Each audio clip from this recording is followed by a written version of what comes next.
Silakan kalau tak nampak saya boleh ke sebelah sini biar nampak. Bismillahirrahmanirrahim. Alhamdulillahi rabbil alamin. Salatu wassalam ala asyrafil anbiya'i wal mursalin sayyidina Muhammadin wa ala alihi wa sahbihi ajma'in wa ba'du.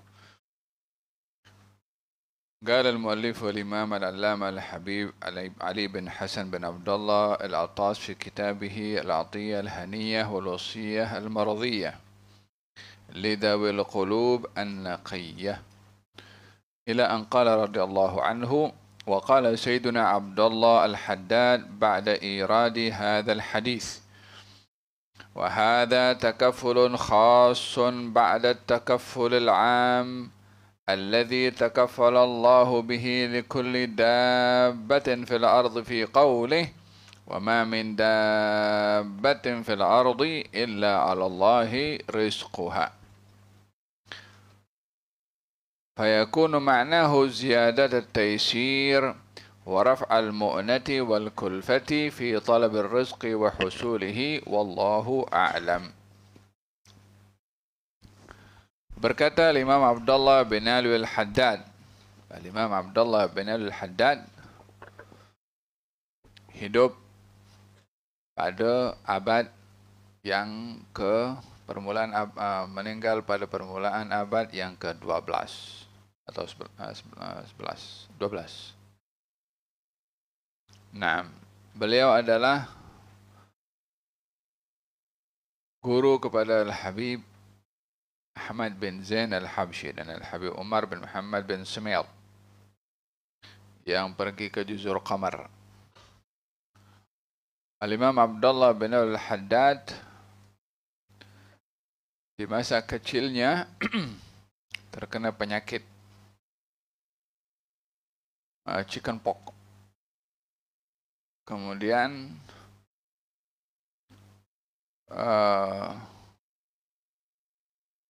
berlaku sesuatu yang menyebabkan kehilangan penglihatannya di masa kecilnya.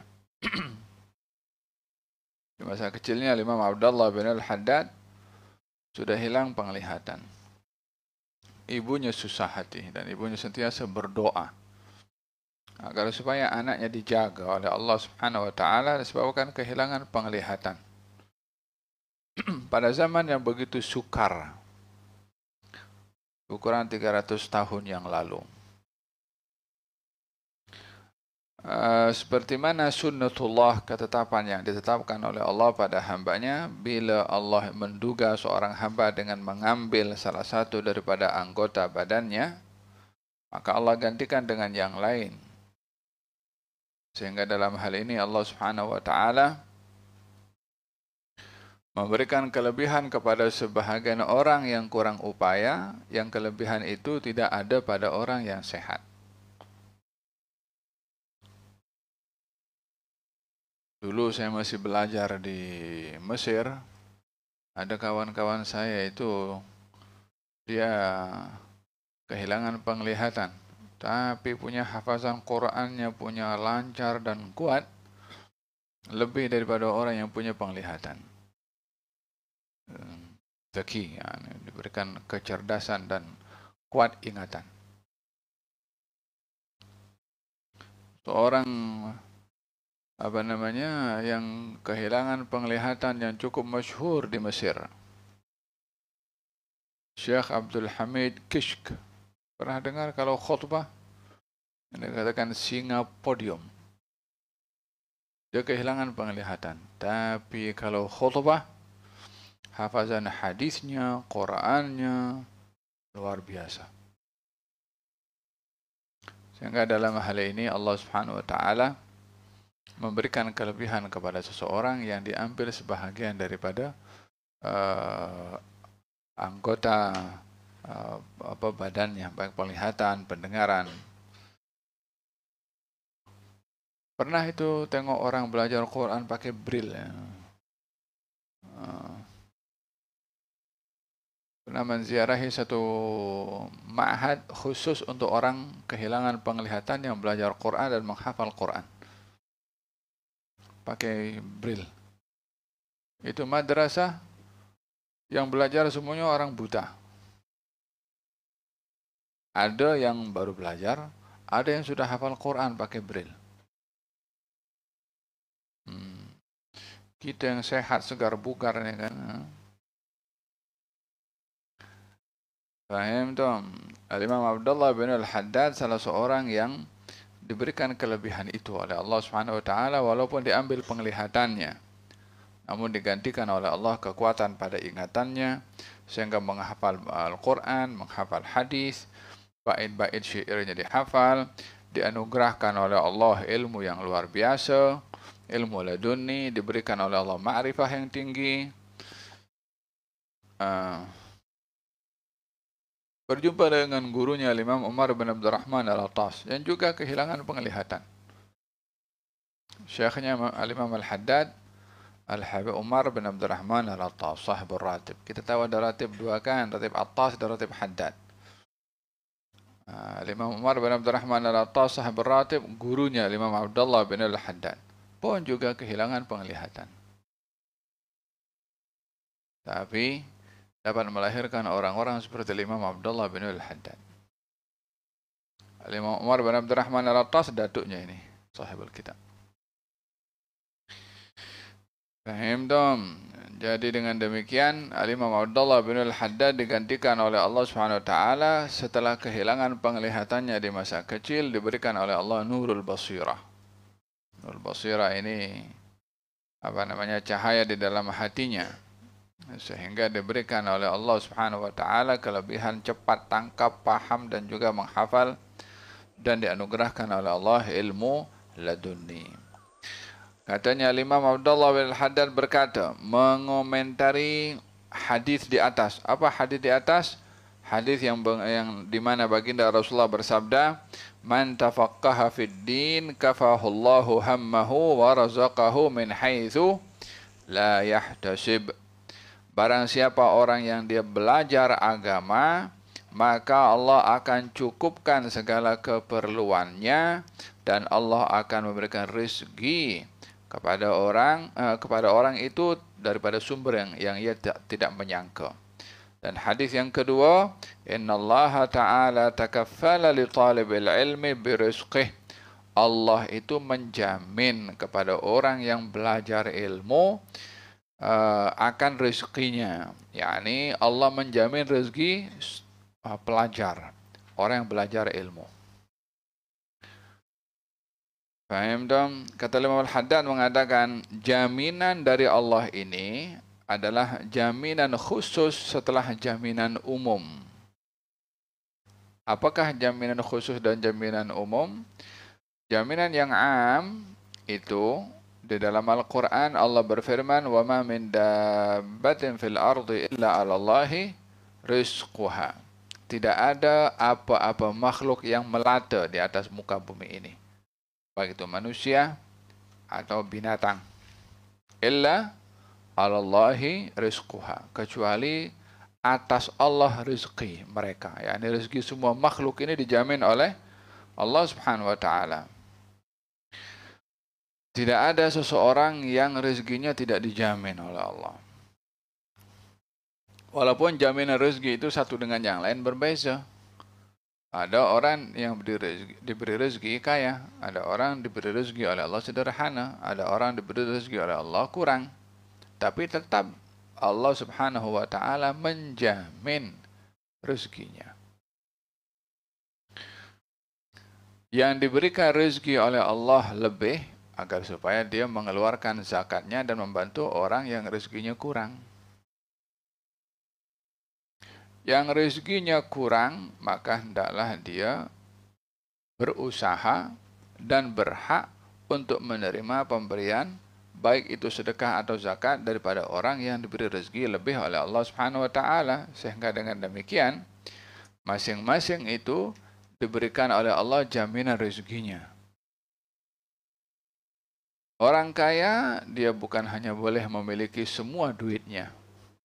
Allah tetapkan sebahagian daripada harta mereka untuk diberikan kepada orang miskin, supaya orang miskin tidak miskin.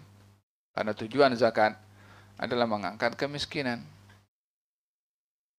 Kenapa Allah tidak bagi semuanya kaya? Sehingga tak perlu ada orang miskin. Ya kan? Kenapa tak dibagi semuanya semuanya jadi milioner? Semuanya punya kapal terbang private jet contohnya. Kalau semua orang kaya, siapa nak bikin jalan untuk kapal terbang untuk boleh take off? Mana ada orang kaya nak kerja cangkul-cangkul, apa namanya, buat tar sebenarnya. Tak ada. Kalau semuanya orang kaya, siapa yang akan pergi ke sawah panas-panas terik matahari, tanam padi, apa namanya, buat kerja-kerja apa namanya yang tak mungkin dilakukan oleh mereka. Kalau semuanya orang kaya, siapa yang akan sampah tepi jalan tuh? Ya kan? Jadi masing-masing diagihkan oleh Allah, masing-masing dapat manfaatnya. Yang kerja kasih bersih sampah, yang kerja apa namanya, potong rumput tepi jalan, ya kan? Nah, kalau semuanya orang kaya, siapa nak kerja itu? Nah, dengan begitu orang kaya punya duit pun susah juga. Paham tuh? Ada satu negara ini, semua rakyatnya kaya. Semua rakyatnya kaya. Pasal negaranya, negara kaya. Karena tak ada yang nak buat kerja, nak buat bangunan, nak panjat sampai setinggi 40-50 tingkat, itu takut semua naik. Maka panggil pekerja daripada luar. Daripada negara-negara yang dikenali negara yang susah, negara miskin. Panggil untuk buat infra, buat jalan, buat bangunan, untuk pembersihan. Sampai jumlahnya pekerja yang datang daripada luar itu lebih banyak daripada penduduk negara itu yang kaya-kaya. Punya duit, tapi tak boleh buat apa-apa kecuali panggil orang yang lain daripada luar yang susah-susah tuh. Paham dong? Jadi dijadikan oleh Allah Subhanahu wa taala kepelbagaian. Kalau semuanya orang alim, siapa yang nak belajar? Kalau semuanya orang bodoh, siapa nak mengajar? Paham dong? Jadi dijadikan oleh Allah Subhanahu wa taala sunnatullah, manusia ini saling membantu satu dengan yang lainnya. Yang ini membantu dengan duitnya, yang ini membantu dengan servis dan tenaganya, yang ini membantu dengan ilmunya, ini membantu dengan orang datang untuk belajar, dan begitu seterusnya. Yang ini dapat pahala karena yang ini dapat rezeki, dapat pahala juga karena yang ini. Jadi mereka saling mendatangkan manfaat. Demikian hubungan antara manusia dengan manusia yang lain dijadikan oleh Allah saling mendatangkan manfaat. Paham Tom? Jadi tak perlu komplain kenapa kita hidup susah, yang lain kaya. Kenapa orang yang tak beriman kepada Allah boleh kaya raya, kita beriman kita jadi susah. Carilah hikmahnya Allah pada ciptaan yang pelbagai. Paham Tom? La ilaha illallah. Kata Imam Abdullah bin Hadim mengomentari hadis Nabi Muhammad SAW. Katanya sungguhnya Allah menjamin rezeki ke atas orang yang belajar ilmu. Ini katanya jaminan khusus setelah jaminan umum, setelah jaminan am. Jaminan am maksudnya semua makhluk dijamin rezekinya oleh Allah Subhanahu wa taala. Apa itu dalam Quran itu?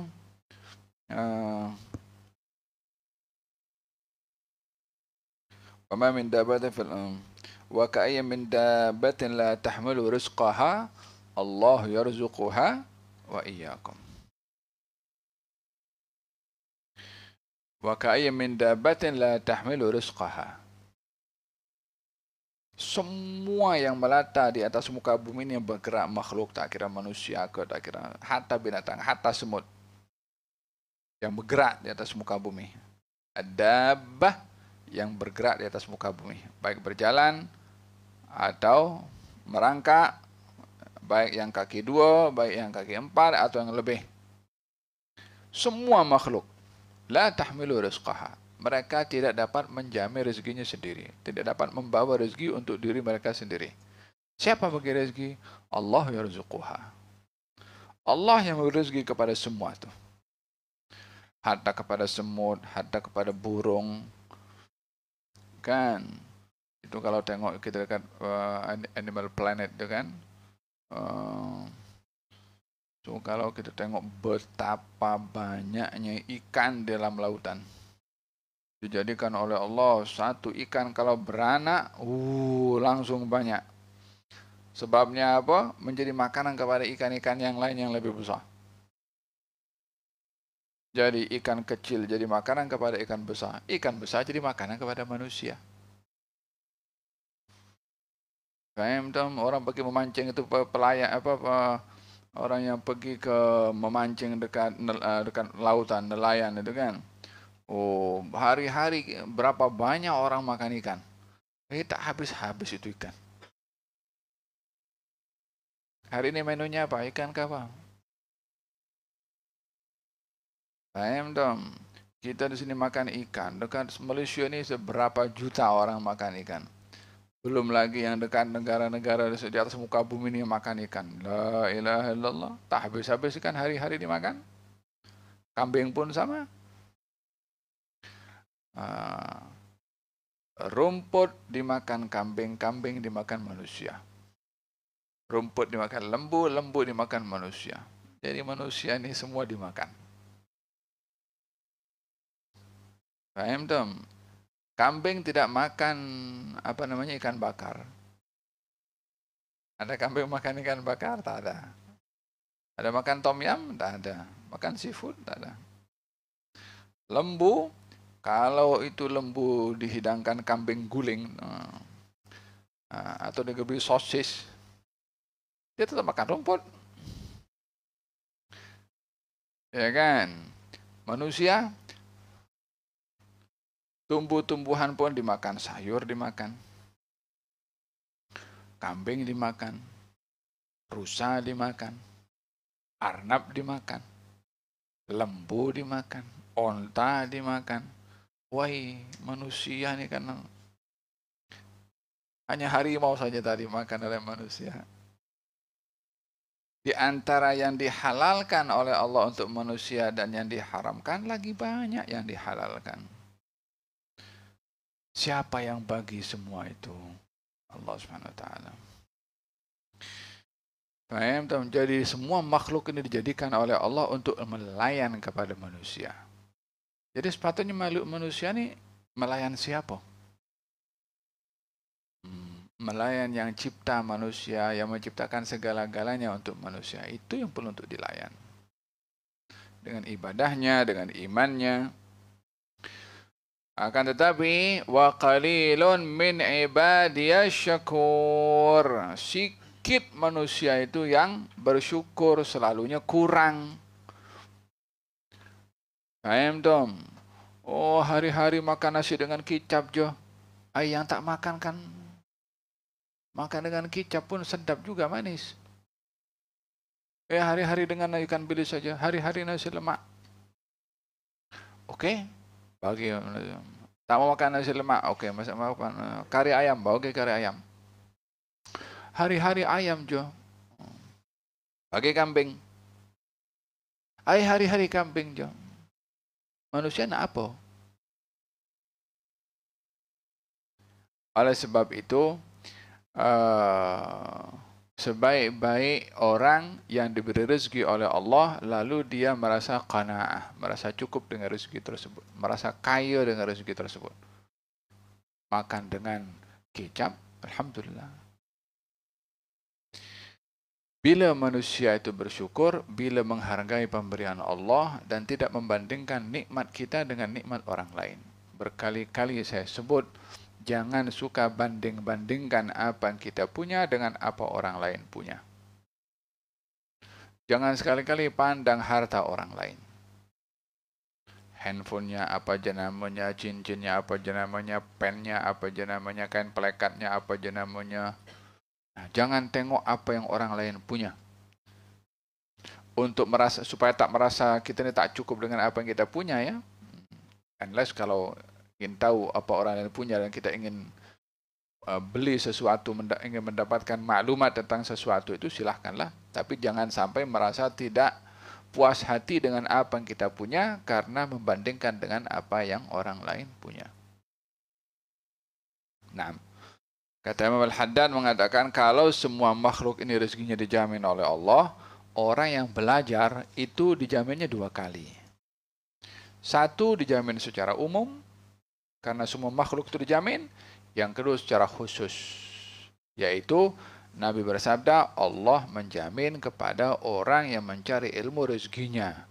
Tadi kan sudah dalam ayat itu dikatakan semua yang ada di atas muka bumi dijamin rezekinya oleh Allah. Tapi ini pelajar ilmu lebih khusus lagi. Artinya, jaminan Allah kepada pelajar ilmu itu dua kali ganda berbandingkan jaminan Allah kepada semua makhluk yang dijamin rezeki oleh Allah Subhanahu wa taala. Apa sebabnya? Syaraful ilmi, kemuliaan ilmu itu sendiri, sehingga orang yang mencarinya dimudahkan oleh Allah akan rezekinya. Tapi bukan sembarang orang yang mencari ilmu dijamin rezeki. Orang yang mencari ilmu dengan ikhlas, orang mencari ilmu telus, orang mencari ilmu untuk mengambil manfaat daripada ilmu, nawaitu mencari ilmu itu benar, itulah mereka yang diberikan jaminan oleh Allah Subhanahu wa taala yang khusus setelah jaminan yang umum. Fayakunu ma'nahu, maka maknanya makna daripada jaminan khusus setelah jaminan umum. Katanya ziyadatut taisir, lebih dimudahkan pelajar itu untuk mendapatkan rezeki. Wa raf'al mu'nati wal kulfah, dan diangkatnya segala kesusahan bagi pelajar ilmu fi talabir rizqi, dalam mencari rezeki. Yakni tak susah untuk mendapatkan rezeki. Tidak susah untuk mendapatkan rezeki. Bagi siapa? Bagi orang yang belajar. Nah. Wa qala sallallahu alaihi wa sallam, man ja'ahu al-maut wa huwa yatlubul ilma liyuhyiya bihi al-islam, lam yakun bainahu wa bainal anbiya'i illa darajatun nubuwah. Hadis diriwayatkan oleh Imam Ad-Darimi.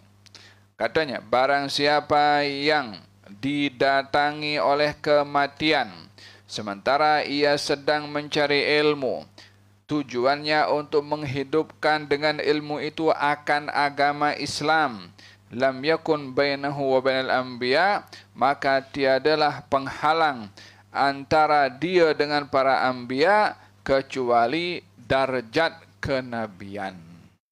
Yani maknanya darjat orang yang meninggal dunia dalam keadaan mencari ilmu hampir dengan darjatnya para nabi.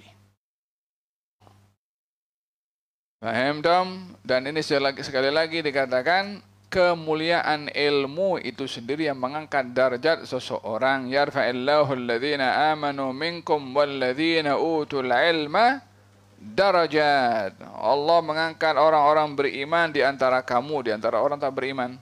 Orang beriman lebih diangkat. Tapi orang-orang beriman tak semuanya punya satu darjat.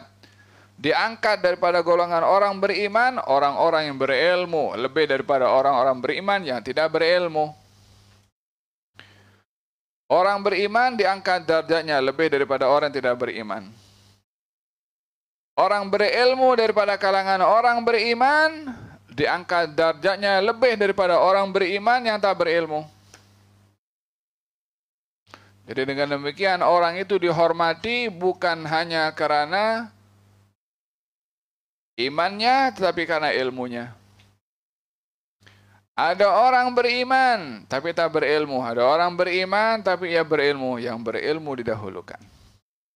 Yang berilmu diutamakan. Karena kehormatan ilmu tersebut. Faham dong? Kata Sayyidina Abdullah bin Abbas, zalaltu taliban wa uzzistu matluban. Saya ini ketika mencari ilmu, saya menghinakan diri. yakni masih berusaha mati-matian. Wa uzzistu, dan saya menjadi mulia disebabkan oleh karena ilmu tadi. Sudah dapat ilmu, maka dia menjadi orang yang mulia. Diangkat darjatnya oleh Allah sehingga orang hormat kepada dia. Faham tom? Oleh hada, Al-Imam An-Nawawi ada menuliskan buku beberapa penghormatan yang diberikan kepada orang berilmu kalau datang itu disambut dengan berdiri. Tidak lain dan tidak bukan disebabkan oleh karena ilmunya. Penghormatan itu diberi bukan kepada individu saja, tapi karena individu itu punya sesuatu yang berharga, yang mulia, yaitu ilmu.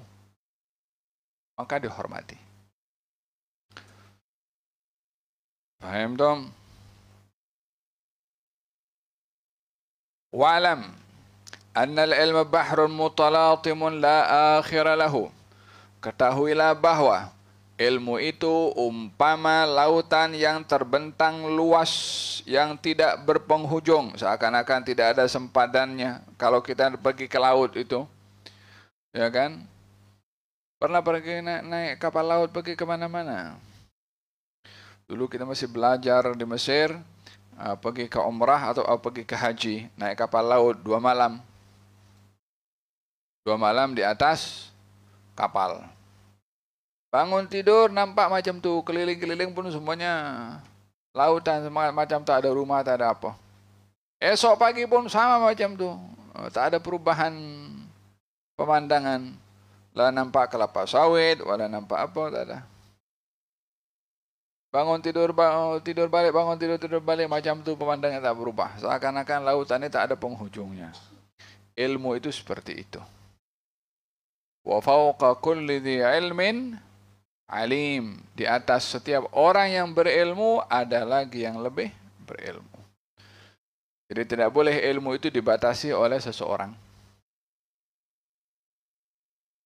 Mau belajar berapa puluh tahun pun masih ada orang yang lebih alim. Qala Ibnu Luqman li abihi. Anaknya Luqman berkata kepada ayahnya, Man yuhitu bi kullil ilmi? Siapakah orang yang dapat menguasai segala ilmu? Kata anak kepada orang tuanya, bertanya soalan. Kata ayahnya mengatakan, Qala kullun nas. Orang yang dia menguasai semua ilmu adalah semua orang. Ayo, macam mana semua orang?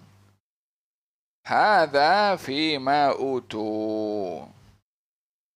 Yaitu kepada orang yang diberi ilmu. Allah berfirman, "Wa ma utitum minal ilmi illa qalila."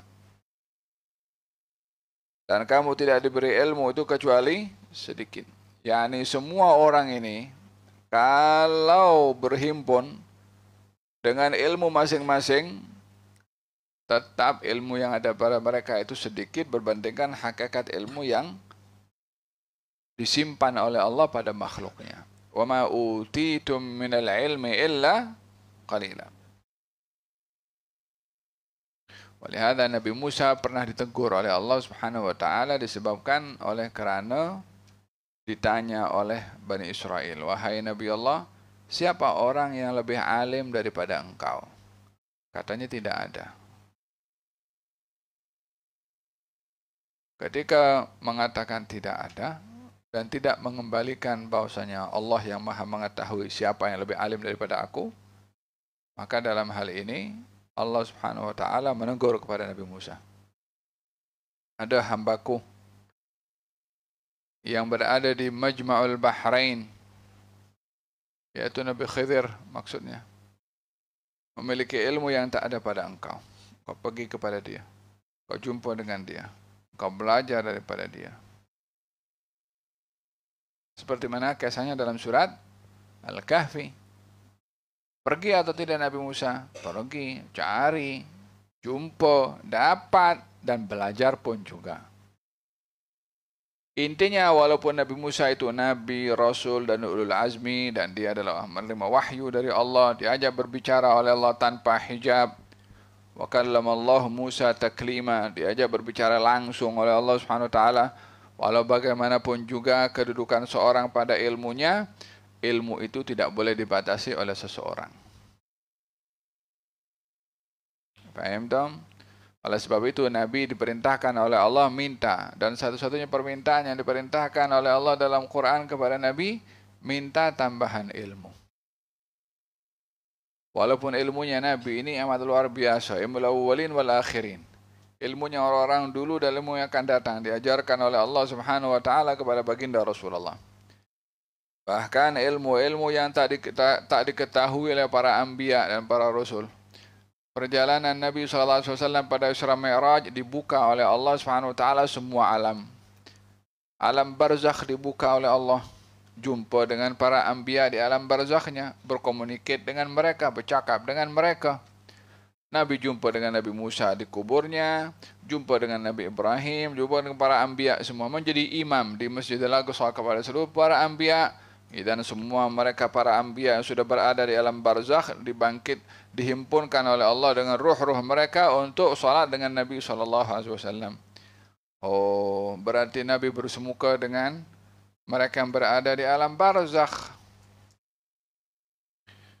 Faham tak? Pergi naik ke langit. 1, 2, 3, 4, 5, 6, 7. Di setiap tempat tu mesti melihat sesuatu yang menakjubkan. Sampai di Sidratul Muntaha. Nampak itu Sidratul Muntaha. Digambarkan oleh Nabi macam mana Sidratul Muntaha. Jumpa dengan mereka yang berada di Baitul Ma'mur. Dan berapa alam dibuka oleh Allah untuk Nabi SAW. Kemudian Nabi melepasi daripada Sidratul Muntaha, jumpa dengan Allah Subhanahu wa taala. Mungkin orang bertanya, kalau begitu Allah itu di langit lah. Pasal apa? Pasal Nabi diangkat pergi ke langit untuk bertemu dengan Allah Subhanahu wa taala. Kan justru itu membenarkan kalau Allah itu di langit, katanya. Ya kan? Kita jawab kepada dia.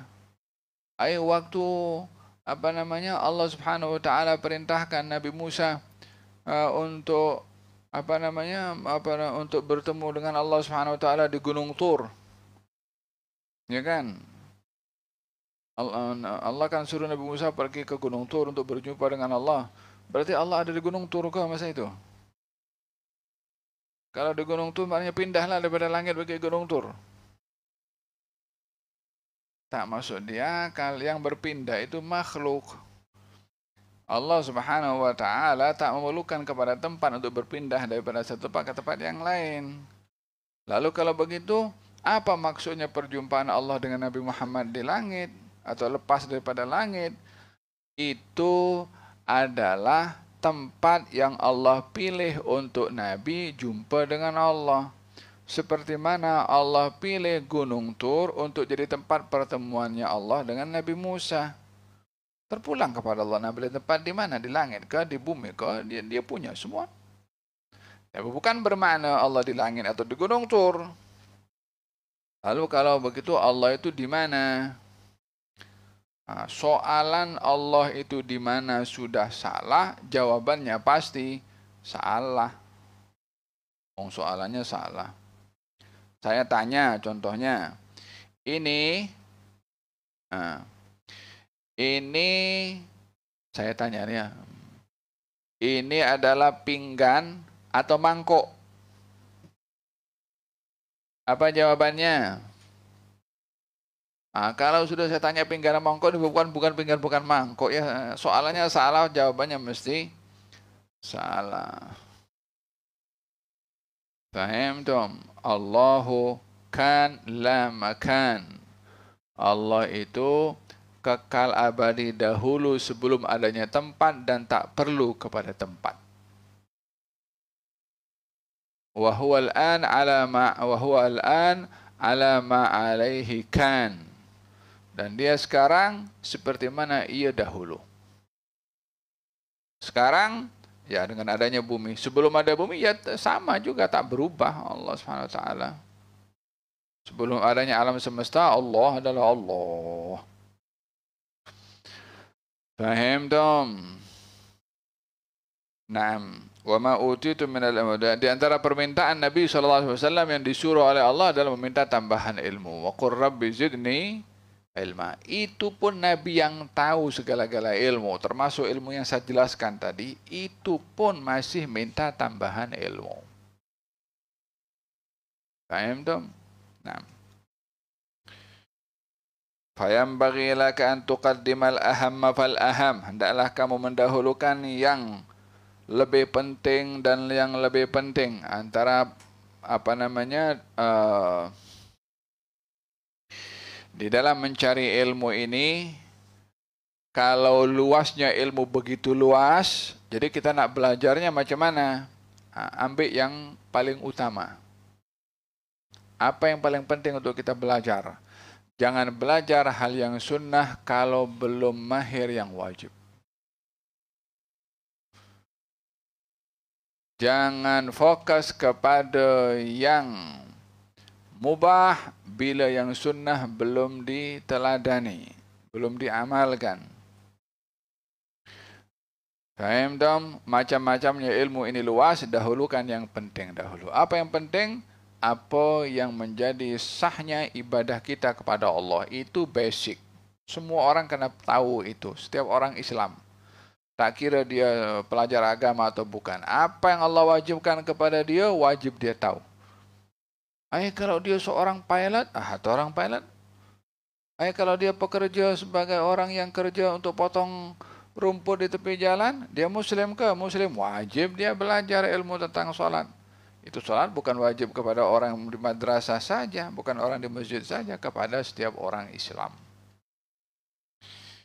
Faham dong? Fayambaghi laka an tuqaddimal ahamma fal aham. Fatabtadi awalan bi akhdhil mukhtasarat. Mulakan dengan mengambil yang mukhtasar, yang ringan-ringan. Seperti Mukhtasar Abi Syuja' dan juga Bidayatul Hidayah karangan Imam Ghazali, wa Kitab Al-Adhkar kalangan Imam Muhyiddin Yahya An-Nawawi. Kemudian yang tinggi adalah Kitab Minhaj karangan Imam An-Nawawi dan syarahnya ala hasbi ma amkana wa sa'ada alaihi zaman, wa Kitab Ar-Risalah li Syekh Abdul Karim Ibn Hawazin Al-Qushairi, Risalah Al-Qushairiyah. Ini dalam ilmu at-tasawuf. Fa'innaha umdatun fi tahqiqit tariq. Sesungguhnya kitab-kitab ini adalah umdah, tiang, fi tahqiqit tariq, untuk mencapai kepada jalan yang benar. Wa kadzalika musannafatu Sayyidina Al-Qutb Abdullah bin Al-Haddad, termasuk yang penting juga menjadi rujukan adalah kitab-kitab Al-Imam Abdullah bin Al-Haddad. Wa qad ahsana fi tahdhibiha wa ajad, la siyama khususnya kitab An-Nasaih Diniyah, dan juga kitab dalam ilmu tasawuf namanya kitab Al-Awarif atau Awariful Ma'arif, disusun oleh Syekh Umar bin Muhammad As-Sahrawardi, wa Ihya Ulumuddin yang disusun oleh Imam Al-Ghazali. Ini nama-nama kitab penting. Tapi jangan kita baru belajar ini. Saya nak baca kitab Ihya. Pasal apa? Pasal Imam Syekh Abdul Rahman As-Saggaf mengatakan, man la yaqra al-Ihya falaysa lahu haya. Orang yang tak baca kitab Ihya maka dia tak punya malu. Aku sekarang belajar hatta tahun pertama tak nak belajar bahasa Arab. Tak nak belajar nahwu saraf, tak nak belajar itu mukhtasar, tak mau. Saya mau belajar kitab Ihya. La haula wala quwwata illa billah. Sabar dulu, naik tangga itu jangan daripada 1 pergi 10, jatuh nanti. Dari 1 ke 2 dulu. Belajar yang mudah-mudah dulu. Supaya boleh faham kepada kitab yang lebih tinggi. Wa ta'khudh fi ulumil Qur'an wa alatil ma'rifah ma'anihi ba'da al-ijtihad fi hifdhih. Dan hendaklah kamu mengambil daripada ilmu Al-Quran dan ilmu alat.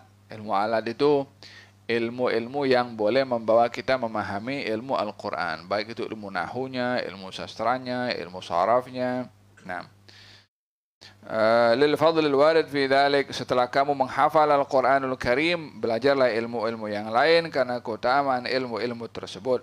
Walau lam yakun illa qauluhu ta'ala bal huwa ayatum bayyinatum fi suduril ladzina utul ilma. Itulah ayat-ayat yang jelas di hati orang-orang yang diberi ilmu. Yani jangan sampai kita ini mengetepikan hafazan Al-Quranul Karim. Habib, kita ni hari-hari belajar nahwu, ada saraf, ada macam-macam, tak ada masa nak menghafal Al-Quranul Karim. Ada masa. Kalau sungguh-sungguh pasti ada. Manjada wajada. Hatta 1 hari 1 ayat 2 ayat. Kalau istiqamah, boleh dapat. Tak ada perkara yang tidak boleh kalau kita mahu melakukannya dengan sungguh-sungguh. Kecuali kalau kita sendiri kata tak boleh. Faham dong? Walaqad yassarna al-Qur'ana lidzikri fahal mim muddakir. Dimudahkan oleh Allah Al-Quran ini asal kita mau saja. Faham tuh? Jangan cukup dengan juz 30, juz 29. Itu dah muqarrar. Ya, jangan kita ini hanya bergantung kepada muqarrar, kepada kurikulum. Kena ada inisiatif sendiri, kena kita kembangkan sendiri, kena tingkatkan sendiri usaha mencari ilmu itu. Tidak hanya terhad kepada apa yang diajar oleh ustaz dalam halaqah. Ya, kepada pemahaman-pemahaman agama kita perlu ada guru yang membimbing. Tapi hafazan Quranul Karim kita kalau pandai membaca, walaupun kita belum memahami maknanya, gunakan masa itu untuk menghafal juga. Nanti setiap kita tengok kalau Habib Umar tu ceramah ketika bahas tafsir Quran dekat Jalsa Isnin kan, atau dalam ceramahnya sikit-sikit kod ayat, ini kod ayat, apa sebabnya dalam kepala semua. Faham tu? Kalau antum masa depan ingin menjadi seorang alim tanpa ada hafazan Quran, susah. Karena semua sumbernya ada dalam Quran. Agama itu berdiri dengan Al-Quran. Kalau tidak banyak hafal Al-Quranul Karim, susah nanti. Faham tak? Wa qawluhu sallallahu alaihi wasallam man hafizal Quran udrijat an-nubuwah baina jambaihi illa annahu la yuha ilaih. Barang siapa menghafal Al-Quran maka digolongkan padanya kedudukan hampir kenabian walaupun ia tidak mendapatkan wahyu. Seperti mana para anbiya menerima wahyu dan hafal wahyu, orang yang menghafal Al-Quranul Karim mendekati kedudukan para anbiya. Lakafa, ini kemuliaan yang cukup mulia kata beliau. Wa qala alaihi salatu wassalam, "Law kana hadzal Qur'an fi ihabin ma massathu nar." Katanya kalau Quran ini tertulis dalam satu kulit, maka kulit itu tak akan disentuh oleh api. Kalau Quran tertulis atau kulit tertulis dengan Al-Quranul Karim dimasukkan dalam neraka tak akan terbakar. Kalau Al-Quran ada dalam hati orang beriman, macam mana? Faham dong? Nah, ketika ada perjanjian itu antara orang-orang Quraisy, ketika ingin memulaukan baginda Rasulullah dan Bani Hashim dalam Sya'ib Abi Talib selama 3 tahun, itu ditulis dalam pada kulit satu qarar, keputusan untuk memulaukan Bani Hashim. Tertulis di situ Bismillahirrahmanirrahim. Ketika sudah berlalu 3 tahun, itu kulit yang bertulis keputusannya orang-orang Quraisy dimakan rayap atau dimakan anai-anai.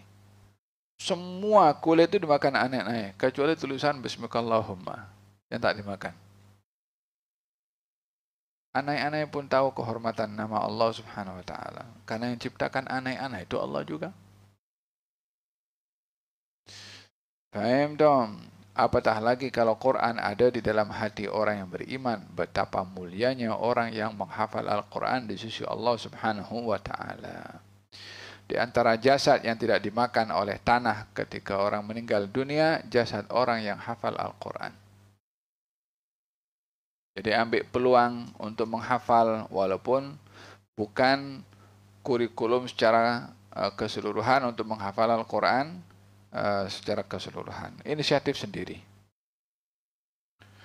Wa fi munajati Musa fi wasi ummati Muhammadin sallallahu alaihi wasallam anajilum fi sudurihim. Dan di antara kriteria yang disifatkan oleh Nabi Musa tentang umat Nabi Muhammad sallallahu alaihi wasallam anajiluhum, maksudnya kitab-kitab atau wahyu-wahyu yang diturunkan kepada mereka ada di dalam dada mereka, maksudnya dihafal. وغيرهم يقرأ من المصاحف.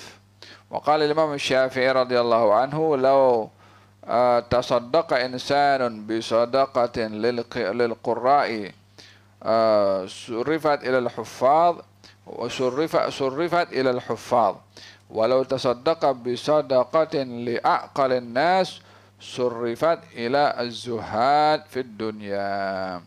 Kata Imam Syafi'i mengatakan, kalau seorang insan itu anak bersedekah, mahu bersedekah, dan ingin diberikan kepada al-qurra. Al-qurra ini merujuk kepada orang-orang yang alim, orang-orang yang berilmu. Maka sedekah terbaik diberikan kepada orang-orang yang hafiz Quran. Kalau seorang itu ingin bersedekah kepada orang yang paling cerdik akalnya, maka sedekah itu paling baik diberikan kepada orang yang zuhud di dunia. Karena orang yang zuhud adalah orang yang paling cerdik. Orang yang rakus adalah orang yang tidak cerdik. Walaupun dia ada gelaran-gelaran keduniaan macam-macam. Kalau hanya menjadi hamba kepada dunia sahaja, hilang cerdik. Apa sebabnya? Sebab Nabi bersabda, orang yang paling cerdik itu adalah orang bermuhasabah dalam hidupnya untuk memetik selepas kematian. Al-kayyis man dana nafsahu wa amila lima ba'dal maut. Nah. Wallahu ta'ala alam bis-shawab. Insyaallah kita akan sambung pada pertemuan yang akan datang.